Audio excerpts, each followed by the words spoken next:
Rings of Power showrunners, continue claiming you are fans of Tolkien, and I will continue calling out your fucking bullshit. Hello, this is Mara Jade, and I'm back with another video, and once again, the showrunners, this time in particular, J.D. Payne, wants to constantly prove what a fool he is by opening his mouth.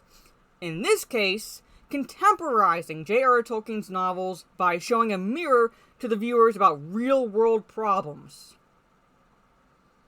This from the man claiming to be a fan of Tolkien, cherry-picking quotes from the texts out of context to defend the character assassinations and bastardizations of, in name only, Galadriel, Celebrimbor, Elrond, Gil-galad, and so forth, and Middle-earth as a whole, by including tokenized non-canonical characters to flesh out, because they don't have access or rights to the actual works they would be adapting to depict the Second Age of Middle-earth, namely Silmarillion, Unfinished Tales, and the History of Middle-earth. They only have the rights to the appendices.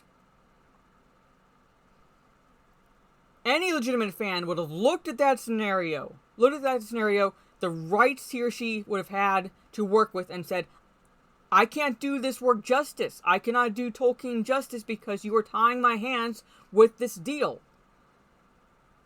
And as we cannot right now adapt The Hobbit and the Lord of the Rings, Amazon cannot touch that. What the fuck can I do? There's nothing you can really do with the appendices. So, this is what we're seeing right fucking now. So I'm going to go into his quote where he talks about it, and I'm going to give my 2 cents on this fucking stupidity. So, here it is. Okay?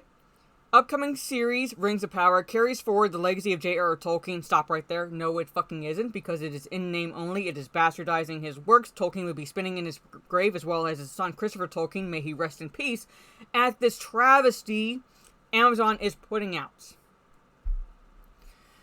as it shows a mirror to the viewers about real-world problems, J.D. Payne said Thursday, one of the showrunners. Rings of Power is primarily based on the appendices of The Lord of the Rings, like I said, because they don't have the rights to adapting the genuine sources needed to flesh out, as Tolkien did, as well as his son Christopher, the Second Age. Specifically, the description of Middle-earth's Second Age, and includes younger versions, in name-only versions, of some of the key characters from the original trilogy. Set thousands of years before the events of Tolkien's famed book series, the Amazon show follows the forging of the original Rings of Power during the Second Age, blah blah blah, and the rise of Dark Lord Sauron. So Payne, who co-created Rings of Power with Patrick McKay, said the show explores the darkness of the current world. The biggest pressure was the pressure that we put on ourselves because there's such a need for what Middle-earth can bring to our world. There's a real darkness right now. There's a lot of people who are in a lot of political darkness, economic darkness, social darkness, just a lot of challenges, and Middle-earth speaks to people in their soul, the showrunner said. Okay? No matter what country you come from and what background you are from, what you will find is that Tolkien goes past all these things and finds the inner heart and soul. We felt we needed to capture that special feeling. Alright? And we're talking about the show.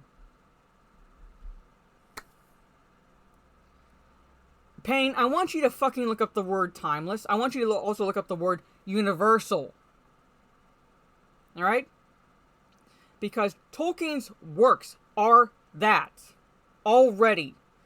In the 80-plus years since the publication of The Hobbit, these books have spoken to generations of fans. And when I say generations, I mean generations. These books are still popular to this very fucking day. And why is that?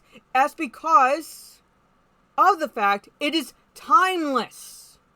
It does not reflect the current world. It does not hold up any fucking mirror to any real world issues. But then again, this also harkens back to the shit producer Lindsay Weber said about how they are going to use Rings of Power to reflect the world as we know it now, not as it should be, and that is Middle-earth. Not as it should be, which is Middle-earth, how Tolkien wrote Middle-earth, the foundations he set up, the characters he created, the world building, the lore, the myths, the races, the animosities between said races, the loyalty, the brotherhood, the theme of doesn't matter where you come from, doesn't matter how small you are, Doesn't make you any less important to what's going on.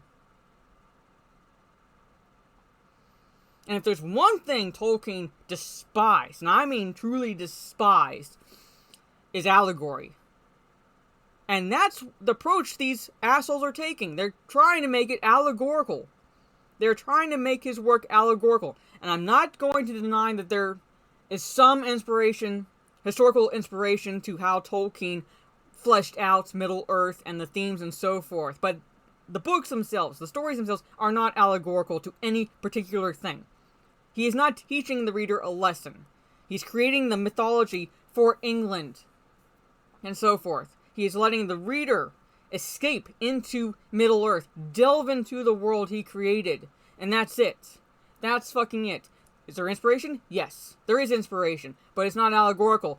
This, the way they are describing it, they are making Rings of Power allegorical to what we're seeing now. So it's not going to be escapist. It's not going to be escapist at fucking all. They're going to be beating us over the head with current modern-day socio-political agendas that do not fucking belong at all anywhere near anything Tolkien wrote. So by all means, Payne, by all means, McKay, keep fucking claiming you're fans of Tolkien, and I'll keep calling out your fucking lying bullshit. But there it is. There it fucking is. So what do you make of this? Let me know down in the comments below. Do you agree with them about this, reflecting the real darkness right now? Do you disagree with them? What are your thoughts on Rings of Power as it is? Again, you planning on watching it, not planning on watching it, and so forth. When this video drops, I'll be either finishing up my first live stream or in the middle of my first live stream on my new live channel, Jade Shadow Live. I know, creative. I amaze myself. But there it is. I created a live channel specifically for live streams, and I'm going to be doing the inaugural live stream, I should say, about 3 p.m. or so Eastern, just shooting the shit, talking some pop culture, hanging out with all you peeps, and just having some fun this Friday, or as much fun as possible, because pop culture nowadays is pretty much fucking cringe. Let's just be real. There are gems of positivity here and there, but for the most part, we're watching IPs burn, and here's one example, but the difference being here is we're not going to stop calling out this bullshit, and we will sure as fucking hell not stop protecting what Tolkien created and his legacy and so forth. But again, let me know your thoughts down in the comments below. Like, share, subscribe, all that fun stuff. This is Mara Jade, catch you on the dark side, and keep opening your foolish fucking mouths. I dare you.